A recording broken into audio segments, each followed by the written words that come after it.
I find myself in deep contemplation earlier, on the toilet, cheeks to porcelain, one of the moments where profundity typically falls upon man, and I start thinking, it's been a little while since the incels and bookworms of the world have had adequate entertainment. This is a group whose attention has been seldom captivated over the past few months. But then I recall, this Saturday, Colby Chaos Covington returns to take on Joaquin Buckley. Nerds and virgins, are you not entertained? Alright, Tampa, Florida, Amalie Arena. It's going to be a great event. Here we're going to look at the main card, break down the outcomes of the fights. So if you're a degenerate gambler, you've gathered your last few dollars and you're trying to make it big on one final parlay, I've got you covered.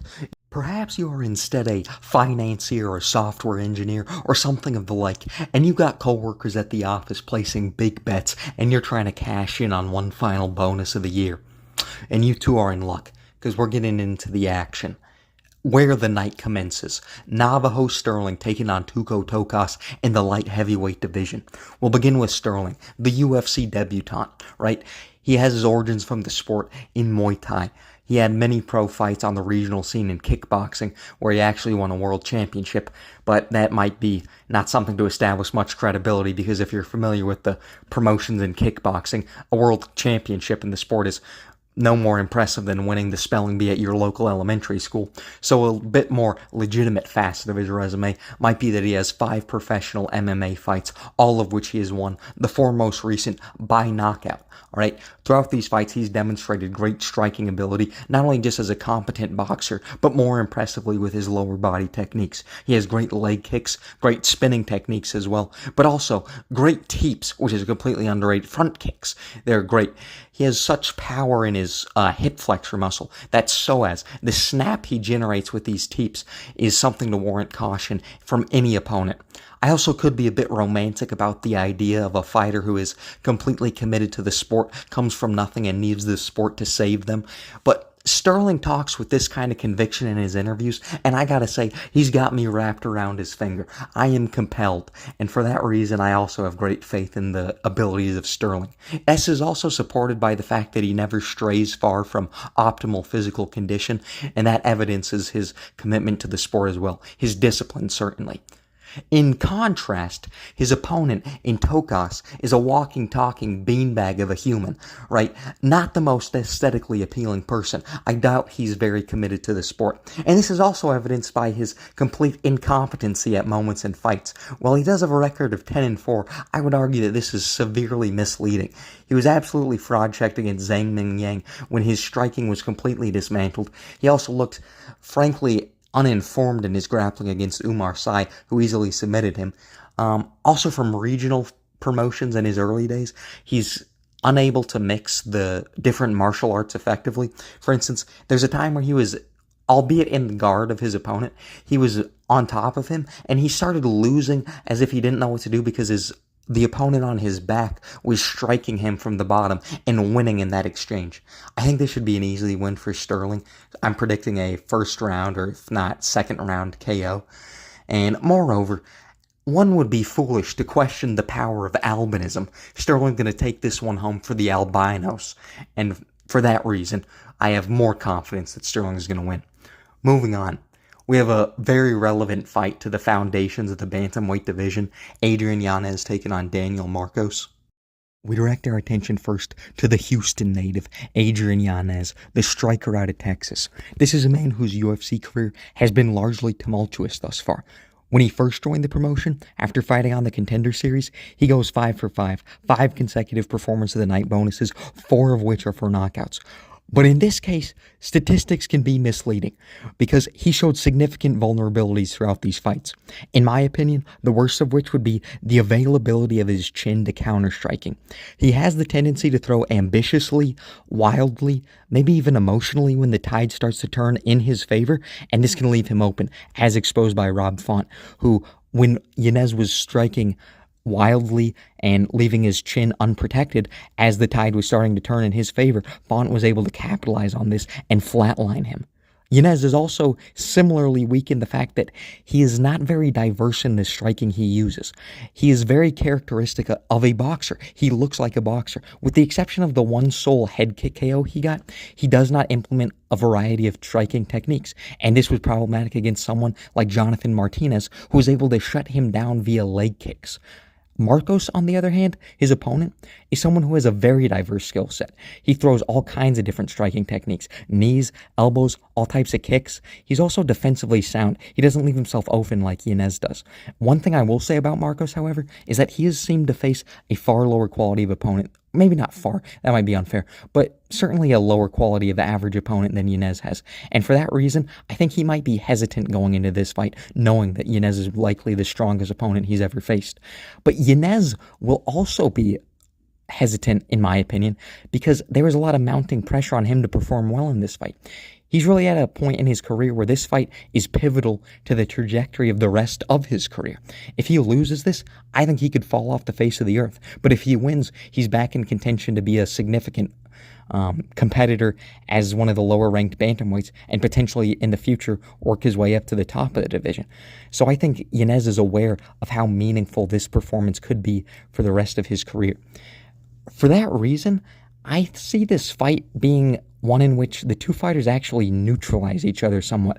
I don't think Marcos is going to be very offensive, as he has never been particularly offensive, and I think Yanez will be more reserved than he normally is, so I think this fight will be a bit conservative.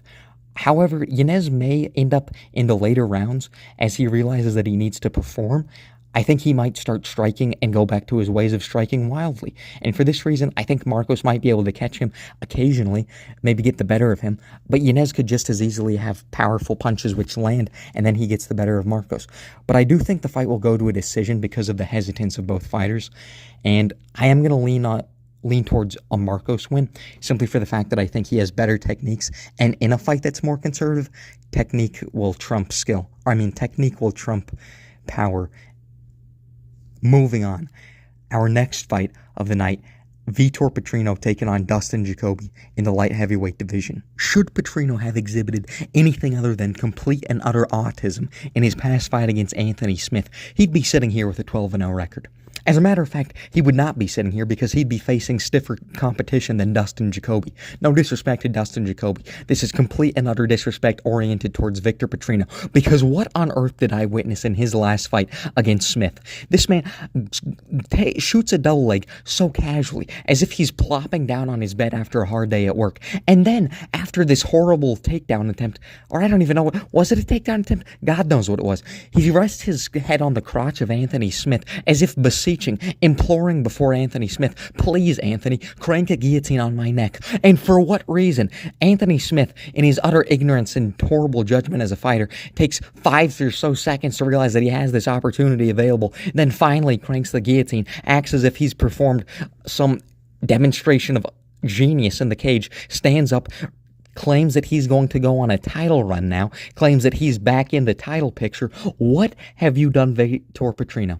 Of course, this arrogance has now resolved given Anthony's fight with Dominic Reyes, but I could not believe what I witnessed from Vitor Petrino. And I'm willing to be a philanthropist here in my generosity towards Petrino. I'm going to give him the benefit of the doubt. I'm going to assume that this was an aberration. This was an anomaly. This was a performance not to be seen again. I expect that he corrects whatever mental flaw occupied his mind that night, and I will hope to never see it again. Dustin Jacoby, while I respect him as a fighter, is inferior to Petrino in every other facet, or in every facet. For instance, physically, Petrino is far more athletically gifted than Jacoby. He's a better striker. He's a better grappler. Petrino has no excuse not to win this fight. Once again, I'm willing to extend an olive branch. I am willing to consider that his most recent performance is never going to be repeated. For that reason, I am choosing Petrino by KO, likely an early KO. But if I ever see a performance in which he demonstrates the same capacity of mind as he did in his previous performance, I will never pick Vitor Petrino to win ever again. I am willing to put such buffoonery behind us and move on to later fights of the evening. Manel Kape against Bruno Silva in the flyweight division. Kape holds a professional record of 19 wins, 7 losses. That loss column is representative of many an injustice served when fights arrive at a decision at the hands of judges. Notably, in his last performance against Makayev, I do not understand how that fight was scored unanimously for Makayev. Kape won the first round clearly, in my opinion, on the basis of damage. Second and third rounds were close, but I think it is egregious that they were both scored unanimously by 3 individuals to Makayev. So instead of his record, perhaps, we will judge Kape based on the skill set he has demonstrated inside the octagon, punctuated by his incredible counter-striking. He has a speedy counter left, a powerful counter jab. That is something which he can hit all opponents with, including Bruno Silva. Another thing to love about Kape is the defense he implements. He is defensively competent. When I watch Manel Kape get into the octagon, it feels like watching a toddler put on a helmet before they get on a tricycle. It makes me feel as if the worst case scenario cannot be so bad after all. It makes me feel like I am going with a well-behaved child to church. I do not have to worry about the nonsense of a baby starting to cry during the ceremony. With Kape, I do not have to worry about unreasonable or unforeseen, unlikely consequences from him being careless. Bruno Silva, his opponent. He has 4 wins in his last 4 fights. This is after making a recovery from, I believe, a 3-loss streak when he first entered the UFC. So he has certainly improved. His last performance against Cody Durden, he won by KO. Before that, he won against Tyson Nam by choke. I think he's a well-rounded fighter, but I imagine he's going to be caught frequently by Kape because of the quality of his counter-striking. Not necessarily any deficiency of Bruno Silva, but I don't see him winning this fight. I expect Kape to win by decision due to the carefulness he implements in his game plan, but also his proficiency as a counter-striker, as I have mentioned. Continuing to the penultimate event of the evening, we got Cub Swanson taking on Billy Quarantillo in the featherweight division. Cub Swanson, a man who's been in the UFC for 13 years, since the inception of the featherweight division, and participated in the WEC for several years prior. Billy Quarantillo, on the other hand, is an individual who so perfectly embodies mediocrity, even hardcores are likely to be unaware of his existence. With that being said, Cub Swanson has lost 4 out of 11 in the past 7 years. That is a record which does not inspire a great deal of confidence. What I can say, however, about Swanson is that he is a jack of all trades. He is not a master of any element of mixed martial arts, but his skill set encapsulates many of the domains involved in mixed martial arts, and that is a tremendous, tremendous facet or quality to be equipped with when stepping into the cage.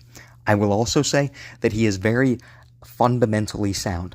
His opponent, however, Billy Quarantillo, is varied in his skill set, certainly, but there is nothing which stands out as spectacular either. Moreover, I believe that Quarantillo is often careless, for example, in his fights against Shane Burgos and Edwin Barboza. I do not believe in the skill set of Billy Quarantillo whatsoever. He is a complete disappointment to me as a fighter, and for that reason, I do have to go with Cub Swanson. I don't think it will be a dominant win. I don't think he will look great for even most of the fight, but I do believe that the resolve he has shown in his interviews discussing the importance of this fight to him, the importance of going out on a victory, going out triumphant, I think he's taken this seriously. He's also reduced commitments that he had, such as coaching and other things that he did helping with children. I mean, you gotta love the guy for his character as well, but he's reduced those commitments. I think he's coming into this one serious. I do believe in his ability to win by decision. And now, we feast our eyes on the main event of the evening. Colby Covington takes on Joaquin Buckley. Chaos versus Monza. Fame versus fortune. A tale as old as time. Covington's making his return for the first time in a year. Last we saw of him was at UFC 296, taking on Leon Edwards, where he went to an underwhelming decision that he lost. Very shocking and honestly very embarrassing after he referred to the infernal residence of Leon Edwards' father. I imagine a man as prideful as Colby is going to be looking to return with a statement after looking so frail previously. What do we expect from Colby from an athletic standpoint? I think that he's going to push the pace as he always does, attempt to wrestle Buckley, attempt to take him down to the ground and wear him out that way. I think he's also going to be willing to push the pace on the feet if he has to, especially if it means he can get the fight to the ground. But in doing so, that is going to put Colby at a great deal of risk, because Joaquin Buckley is a man with absolute cannons of punches, absolute bazookas for hands. I absolutely love the one technique he has where he is able to conceal these massive overhand shots behind interesting elbows. He throws elbows almost like he's going to do a bicycle crunch, and what that allows him to do is conceal the overhand until it's above his head or over his shoulder, giving his opponent a significantly reduced amount of time to react to the shot. And that is dangerous, because I think he hits extremely powerfully. If you have watched his fights against Wonderboy Thompson, Vincent Luque, he's got boulders for hands, and the power with which his arms generate as they're striking down is something on the end of which you certainly would not want to be. Another asset for Colby, however, is an underrated one, and that is, I think he is going to have significantly less pressure put on himself than he normally does going into fights. Normally he has a character with his wrestling heel persona that makes him obligated, in a sense, to perform at a very high level, because otherwise his character looks debunked. He looks he looks like a joke otherwise. But this time, he has talked very little about Joaquin, and what little he has spoken about Joaquin, it hasn't been terribly negative. He gives off a feeling of disregard towards Joaquin Buckley, rather than dismal or hate or disdain or anything like that. He's not very negative towards Joaquin. He's somewhat indifferent, and I think that's going to give Colby a huge mental advantage where he doesn't have to carry a bunch of extra baggage into the cage. What I do have to say, though, is that Joaquin Buckley is athletically, in my opinion, levels above Colby. He is an anabolic ball of anaerobic muscle, absolutely explosive. He is another person in the welterweight division who has great cardio. I think people would mostly say that Colby is going into this fight with the better cardio, but I actually think that Joaquin Buckley has great endurance as well. If you notice throughout his other fights, when other opponents begin to walk, everyone starts a fight bouncing on their toes. Everyone. But as the fight goes on, people begin walking. They're no longer bouncing. They are taking steps. They're 2 feet contacting the ground at all times. Buckley will continue to bounce. He'll be 1 foot at a time, or he'll just be on and off the ground. And this is something that shows how tremendous his cardio is. And this is extremely dangerous, where he's also explosive, right? He also has that ATP system locked and loaded to go at any time. With this information in mind, I think that Colby will have to take it to a decision if he wants to win. I don't think Colby is going, or there is a slight possibility that Joaquin Buckley could be sufficiently inexperienced grappling that Colby has the opportunity to get a choke or something if he takes him down to the ground, and I do think that's possible. But I think otherwise Colby is going to have to make it to a decision. And if he does make it to a decision, that does not even guarantee him the win in my book. And that is because, like I mentioned, Joaquin Buckley also has tremendous cardio. And Colby is said to have tremendous cardio, but I think that's a misrepresentation of his skill set. I think people think he has great cardio because of his will, because of his perseverance. He will not give up, and even though he might be even more fatigued than his opponents, they are content to not push the pace. And he is not content to do that. And that's why people seem to think that he has such phenomenal cardio. I don't think his cardio is actually all that phenomenal. If you were to measure his VO2 max, I don't think it would come out like a marathon runner or anything like that. I don't even know if it would exceed that of his opponents. And because Joaquin Buckley is a man who has legitimate cardio, I don't think that Colby is going to be able to outdo him in that department. I think the most likely scenario is that we make it to the later rounds. Colby at this point is tired, but still pushing forward because of the warrior that he is, ultimately. And this could get him caught by Buckley. And if he gets caught in one of the later rounds by Buckley, I think he's going to sleep. So that is my final prediction. Joaquin Buckley taking the victory over Covington by KO. It's going to be a great event.